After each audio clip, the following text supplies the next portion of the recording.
ಸ್ನೇಹಿತರೆ, ಸ್ವಾಗತ ಸುಸ್ವಾಗತ. ಈ ಮುತ್ತಣ್ಣನ ಸ್ವಾಗತ. ಮುತ್ತಣ್ಣ ಇವತ್ತು ನಿಮಗೆ ವಿಶೇಷವಾದ ಒಂದು ಸುದ್ದಿಯೊಂದಿಗೆ ಬಂದಿದ್ದೀನಿ. ಮನ ಕುಲ್ಕುತ್ತೆ, ಕಣ್ಣಲ್ಲಿ ನೀರು ಬರ್ತವೆ. ಆದರೂ ನಾವು ಆ ವಿಷಯದ ಬಗ್ಗೆ ಮಾತಾಡಲೇಬೇಕಾಗುತ್ತೆ. ಯಾಕೆ ಅಂದರೆ ಆ ದೃಶ್ಯ ನೋಡಿದ್ರೆ ಸಾಕಣ್ರಿ, ಕಣ್ಣಲ್ಲಿ ನೀರು ಬರುತ್ತೆ. ಯಾವುದೋ ನಮ್ಮ ಅಕ್ಕ ತಂಗಿಯರೋ, ನಮ್ಮ ತಂಗಿನೋ, ನಮ್ಮ ಮಗಳೋ, ನಮ್ಮ ತಾಯಿನೋ ಅನ್ನೋ ಒಂದು ದೃಶ್ಯ ಕಾಣುತ್ತೆ. ಆಪ್ರೇಷನ್ ಸಿಂಧೂರ ಅಂತ ನಮ್ಮ ದೇಶದಲ್ಲಿ ಪಾಕಿಸ್ತಾನದ ಮೇಲೆ ನಡೀತು. ಅಂದರೆ ಅವರು ನಮ್ಮ ದೇಶದ ಮೇಲೆ ಅಟ್ಯಾಕ್ ಮಾಡಿದಾಗ ತಿರ್ಗಾ ನಾವು ಆಪ್ರೇಷನ್ ಸಿಂಧೂರ ಅಂತ ಮಾಡಿದ್ವಲ್ಲ, ಆವಾಗ ನಡೀತು. ಆವಾಗ ಮುಖ್ಯ ಪೈಲಟ್ ಆದಾದ ಸಂಜು ಶರ್ಮಾ ಅಂತ ಅವ್ರ ಹೆಸರು. ಅವರು ತುಂಬ ಅತಿ ಮುಖ್ಯ ಪಾತ್ರ ನಿರ್ವಹಿಸಿದರು. ಆದರೆ ವಿಷಯ ಏನಾಗಿದೆ ಅಂದರೆ, ಅವರು ಕೆಲವೇ ದಿನಗಳ ಹಿಂದೆ, 2-3 ದಿನದ 4 ದಿನ ಹಿಂದೆ ವಿಮಾನ ಅಪಘಾತದಲ್ಲಿ ತೀರಿ ಹೋಗಿದ್ದಾರೆ. ಯಾಕೆ ನೋಡಿ ಸ್ನೇಹಿತರೆ, ಪರಮಾತ್ಮ ಅವ್ರ ಕೈಲಿ ಅಂಥ ದೊಡ್ಡ ಕೆಲಸ ಮಾಡಿಸಿ ಅವ್ರನ್ನ ಕರ್ಕೊಬಿಟ್ಟ.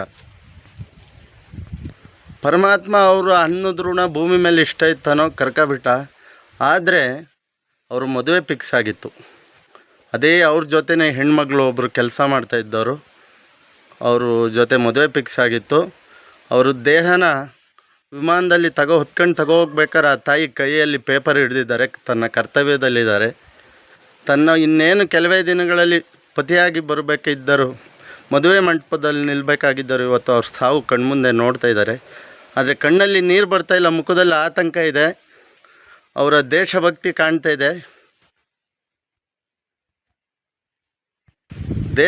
ಕಾಣ್ತಾ ಇದೆ. ಆದರೆ ಅವರ ಮನಸ್ಸಲ್ಲೂ ದುಃಖನೂ ಇದೆ. ಆದರೂ ನಮ್ಮ ದೇಶದ ಜನಕ್ಕೋಸ್ಕರ ಗಟ್ಟಿ ಮನಸ್ಸು ನಿಂತು ಆ ತಾಯಿ ಆ ಕಾರ್ಯದಲ್ಲಿ ಭಾಗವಹಿಸ್ತಿದ್ದಾಳೆ. ನೋಡೋದು ತುಂಬ ಮನಕುಲ್ಕುತ್ತೆ. ನಾವು ಮಿಲ್ಟ್ರಿಯವರು ಯಾವುದೇ ಹುದ್ದೆಯಲ್ಲಿ ಇರಲಿ ಸ್ನೇಹಿತರೆ, ಅವರಿಗೆ ನಾವು ಒಂದು ಒಳ್ಳೆ ಗೌರವ ಕೊಡಬೇಕು, ಒಳ್ಳೆ ಪ್ರೀತಿ ಕೊಡಬೇಕು, ಒಳ್ಳೆ ಒಂದು ಆಶೀರ್ವಾದ ಕೊಡಬೇಕು. ಎಲ್ಲೇ ಸಿಕ್ಕಲಿ, ಯಾವ ಮೂಲೆಯಲ್ಲಿ ಸಿಕ್ಕಲಿ. ನೋಡಿ, ಆ ವ್ಯಕ್ತಿ ಇವತ್ತು ಅಂಥ ಆಪ್ರೇಷನ್ ಸಿಂಧೂರ ಅನ್ನೋ ಒಂದು ಕಾರ್ಯದಲ್ಲಿ ಭಾಗಿಯಾಗಿದ್ದರು. ಇವತ್ತು ಭಗವಂತ ಲಘು ವಿಮಾನ ಅಪಘಾತದಲ್ಲಿ ಅವ್ರ ಜೀವ ಕಳ್ಕೊಂಡ್ರು. ಆ ಫೋಟೋ ಎಲ್ಲ ಹಾಕಿದ್ದೀನಿ ತಂಬೋಲಿಲಿ, ನೋಡಿ. ತುಂಬ ಬೇಜಾರಾಗುತ್ತೆ. ಹೆಣ್ಮಕ್ಳು ವಿಡಿಯೋ ನೋಡಬೇಕಾದ್ರೆ ತನ್ನ ನೋವೆಲ್ಲ ಅದ್ಮಿಡ್ಕೊಂಡು ಆದರೂ ಕಾರ್ಯನಿರ್ವಹಿಸ್ತಾ ಇದ್ದಾಳೆ ಅಂದರೆ ದೇಶಕ್ಕೋಸ್ಕರ ಅವ್ರ ಸಮರ್ಪಣೆ ಎಷ್ಟಿದೆ ನೋಡಿ ಸ್ನೇಹಿತರೆ. ನಾನು ಕೇಳ್ಕೊಳೋದಿಷ್ಟೇ, ಮಿಲ್ಟ್ರಿಯವ್ರು ಎಲ್ಲೇ ಸಿಕ್ಕಿರು ಗೌರವ ಕೊಡಿ. ನೀವು ಆ ಹೆಣ್ಣು ಮಕ್ಕಳಿಗೆ ಎಲ್ಲ ನನ್ನ ಭಾರತ ದೇಶ ಹೆಣ್ಮಕ್ಳು ಅವ್ರು ಪ್ರಾರ್ಥನೆ ಮಾಡಿ, ಆ ಶಕ್ತಿ, ಆ ದುಃಖ ಕಮ್ಮಿ ಆಗಲಿ, ಅವ್ರ ಮನಸ್ಸಲ್ಲಿ ಶಕ್ತಿ ಬರಲಿ ಅನ್ನೋದೊಂದು ಪ್ರಾರ್ಥನೆ ಮಾಡಿ.